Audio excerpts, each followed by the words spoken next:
For years, the two most legendary tracks in NASCAR turned into the most boring races on the calendar. Daytona, Talladega. The names alone used to mean chaos, danger, and unforgettable finishes. Instead, they became a waiting game.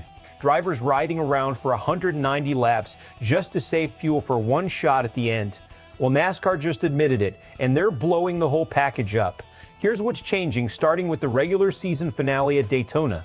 Horsepower is dropping from 510 to 465. The rear spoiler is shrinking from 7 inches down to 4. Less horsepower usually means slower cars. Less spoiler usually means slower cars. Less spoiler usually means less stability. But combine the two and NASCAR says something different happens. Single car speeds actually go up by about 3 miles per hour, while the pack as a whole stays roughly the same speed.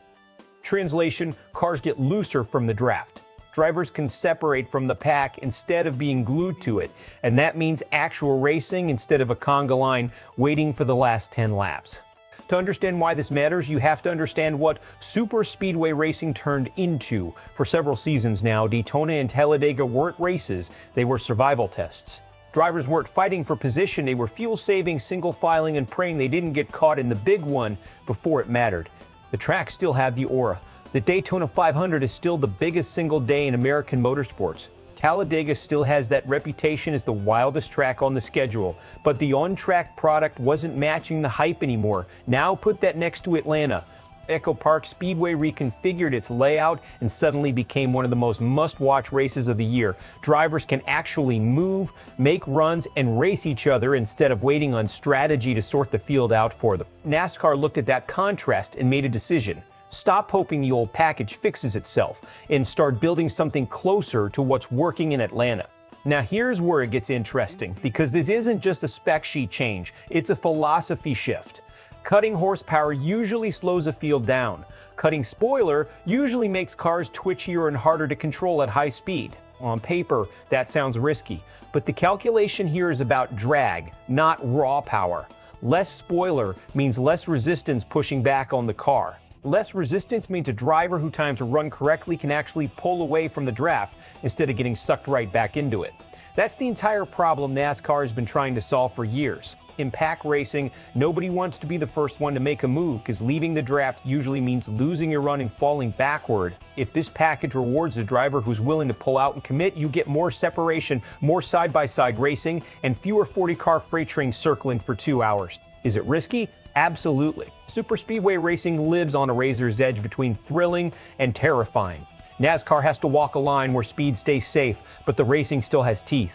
History says the balance is almost impossible to nail on the first try, but give NASCAR credit for the process here. They didn't just throw this out cold. Earlier this season, they experimented with stage lengths to try to kill fuel-saving strategy. It didn't fully work. Instead of shrugging and moving on, they kept iterating until they landed on something more structural, actually changing the aerodynamics of the cars themselves. That's the difference between a sanctioning body that's reactive and one that's actually solving problems. You already know how this is going to split.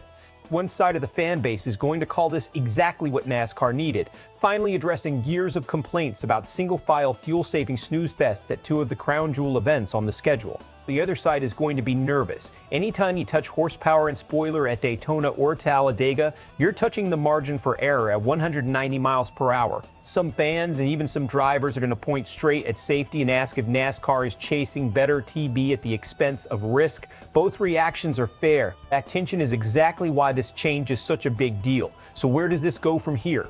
2 scenarios. Best case, the smaller spoiler does exactly what NASCAR is hoping.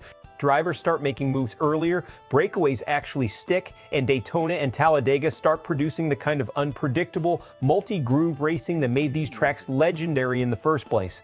If that happens, this becomes the blueprint NASCAR builds every superspeedway package around going forward. Worst case, the reduced drag creates bigger runs, but bigger runs at superspeedway closing speeds also means bigger, harder wrecks. If safety incidents spike, NASCAR could be forced to walk this package back before it ever gets the chance to prove itself. Either way, the sport is about to find out fast, because this debuts at the regular season finale with a playoff spot on the line and every team racing like it's already do or die. So here's the real question. Is NASCAR finally fixing what's been broken at Daytona and Talladega? Or are they gambling with the two most dangerous tracks on the schedule to chase better television? Drop your prediction in the comments. Are we getting Talladega chaos back, or are we getting a mess NASCAR has to reverse by next season? If you want the real breakdown before every green flag drops, make sure you're subscribed to SportsWire USA, because the Superspeedway package is about to be tested under playoff pressure.